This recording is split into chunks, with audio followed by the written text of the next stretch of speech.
Tonton video ini sampai selesai agar Anda tidak gagal paham.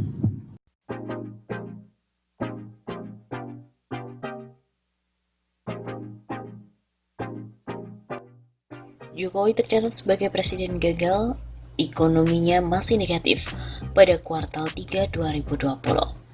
Anjloknya ekonomi sepanjang 2020 bisa berimbas buruk terhadap catatan pemerintahan Presiden Joko Widodo. Andai ekonomi nasional belum membaik pada kuartal 3, Jokowi akan tercatat dalam sejarah sebagai presiden yang gagal. Direktur Eksekutif Oversight of Indonesia's Democratic Policy, Satyo Purwanto mengatakan, tanda-tanda tren turunnya laju pertumbuhan perekonomian semakin jelas dan akan berlanjut sampai tahun depan. Terbukti dengan pertumbuhan ekspor yang negatif dan impor turun tajam dalam kuartal 2 tahun ini. Begitu ujar Satyo Purwanto kepada kantor berita politik RMOL pada hari Jumat 14 Agustus. Akibatnya, mantan Sekjen Prodam ini mengatakan bahwa kebangkrutan ekonomi akan terjadi bila pemerintah gagal mengendalikan pandemi COVID-19. Bila sampai terjadi dan pemerintah tidak sanggup untuk menahan laju bangkrutnya ekonomi Indonesia, maka sudah pasti akan diikuti oleh krisis sosial dan politik. Dengan demikian, nama Jokowi akan tercatat sebagai presiden yang paling gagal dalam sejarah NKRI. Presiden Jokowi pun buka suara soal ekonomi dalam negeri yang jatuh ke minus 5,32% pada kuartal 2 2020 kemarin. Jokowi mengatakan pertumbuhan yang jatuh tersebut harus menjadi momentum untuk memperbaiki diri. Jokowi mengatakan sektor pariwisata dan juga penerbangan terperosok paling dalam sepanjang kuartal 2 2020. Sektor mengakibatkan ekonomi Indonesia ini jatuh hingga minus 5,32%. Data BPS menunjukkan wisatawan mancanegara yang datang ke Indonesia pada kuartal 2 2020 turun drastis 87,81% secara tahunan hanya menjadi 482.000 kunjungan. Jika dilihat secara kuartalan, turunnya tercatat sebanyak 81,49%. Turunnya terkontraksi sangat dalam, ungkap Jokowi dalam video conference pada hari Kamis 6 Agustus yang lalu. Jokowi pun juga mengatakan untuk memperbaiki diri, pemerintah kembali merancang rute perjalanan, penentuan hub, super hub, hingga penggabungan perusahaan di sektor penerbangan dan pariwisata. Hal itu dilakukan supaya fondasi ekonomi di sektor pariwisata dan transportasi semakin kokoh, baik dan bisa berlari lebih cepat. Sebelumnya, Kepala BPS Suharyanto mengungkapkan kontraksi ekonomi 5,32% pada kuartal 2 2020 menjadi yang pertama kali sejak kuartal 1 1999 silam jika dilihat secara tahunan. Pada kuartal 1 tahun 1999 silam, ekonomi tercatat minus 6,13%. Ia memaparkan ekonomi Indonesia kuartal 2 2020 juga berbanding terbalik dengan kuartal 2 2019 yang masih tumbuh 5,05%. Begitu pula jika dibandingkan dengan kuartal 1 2020 yang masih tumbuh meskipun anjlok sebesar 2,97%. Pertumbuhan ekonomi kuartal 2 2020 mengalami kontraksi 5,32% dan kumulatif semester 1 2020 kontraksi 1,26%. Situasi ini sejalan dengan ekonomi di negara lain yang juga mengalami kontraksi pada kuartal 2 2020. Uni Eropa misalnya, ekonominya minus hingga 14,4% pada periode April sampai Juni 2020. Kemudian ekonomi Amerika Serikat pada kuartal 2 2020 minus 9,5%, Singapura minus 12,6%, Korea Selatan minus 2,9% dan Hong Kong minus 9%.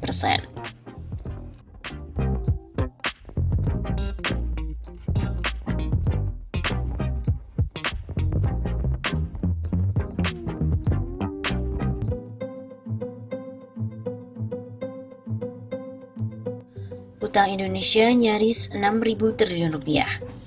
Bank Indonesia mengumumkan posisi utang luar negeri atau ULN Indonesia pada akhir Mei 2020 sebesar 404,7 miliar US dollar atau sekitar 5.868 triliun rupiah dengan kurs 14.500 rupiah per US dollar.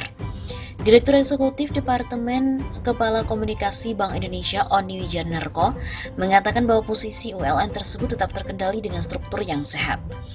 Utang tersebut terdiri dari ULN sektor publik, pemerintah dan bank sentral sebesar 194,9 miliar US dollar dan ULN sektor swasta termasuk BUMN sebesar 209,9 miliar US dollar.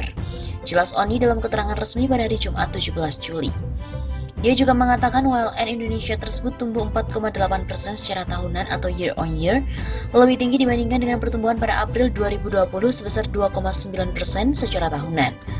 Perkembangan ULN tersebut dipengaruhi oleh transaksi penarikan neto ULN, baik utang luar negeri pemerintah maupun swasta. Selain itu, penguatan nilai tukar rupiah terhadap dolar Amerika Serikat juga berkontribusi pada peningkatan utang luar negeri berdenominasi rupiah. Begitu tambah Oni.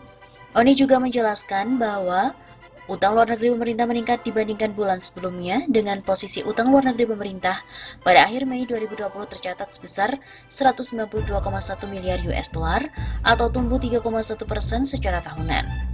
Dia juga menambahkan bahwa perkembangan tersebut terutama dipengaruhi oleh arus modal masuk pada pasar surat berharga negara atau SPN seiring dengan meredanya ketidakpastian pasar keuangan global dan tingginya daya tarik aset keuangan domestik serta terjaganya kepercayaan investor asing terhadap prospek ekonomi di Indonesia.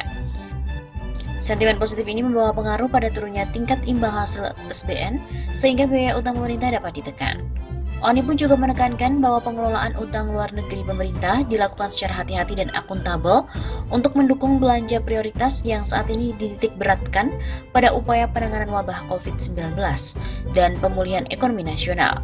Sektor prioritas tersebut mencakup sektor jasa kesehatan dan kegiatan sosial sebesar 23,4% dari total utang luar negeri pemerintah, sektor konstruksi 16,4%, sektor jasa pendidikan 16,3%, sektor jasa keuangan dan asuransi 12,6%, serta sektor administrasi pemerintah, pertahanan dan jaminan sosial wajib sebesar 11,6%.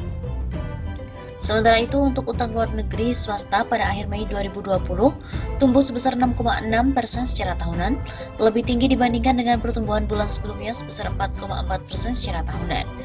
Peningkatan utang luar negeri swasta didorong oleh utang luar negeri perusahaan, bukan lembaga keuangan yang meningkat sebesar 8,9% secara tahunan, di tengah kontraksi ULN lembaga keuangan sebesar 0,8% year on year. Beberapa sektor dengan pangsa utang luar negeri terbesar mencapai 77,3% dari total utang luar negeri swasta adalah sektor jasa keuangan dan asuransi, sektor pertambangan dan penggalian, sektor pengadaan listrik, gas, uap air panas dan udara dingin, dan juga sektor industri pengolahan. Oni juga mengatakan rasio utang luar negeri Indonesia terhadap produk domestik bruto atau PDB pada akhir Mei 2020 sebesar 36,6%, sedikit meningkat dibandingkan rasio pada bulan sebelumnya sebesar 36,2%. Meskipun meningkat, struktur utang luar negeri Indonesia tetap didominasi oleh utang luar negeri berjangka panjang dengan pangsa 89% dari total utang luar negeri. Sebelumnya pernah diberitakan Bank Indonesia mencatat utang luar negeri Indonesia atau ULN pada Februari 2020 dengan posisi 407,5 miliar US dollar. Dengan begitu, utang Republik Indonesia tembus mencapai 6.376 triliun rupiah dengan kurs 15.600 rupiah. Utang sebesar 6.376 triliun itu terdiri dari utang luar negeri sektor publik, yaitu pemerintah dan bank sentral sebesar 203,3 miliar dolar US dollar dan utang luar negeri sektor swasta termasuk BUMN sebesar 204,2 miliar US dollar.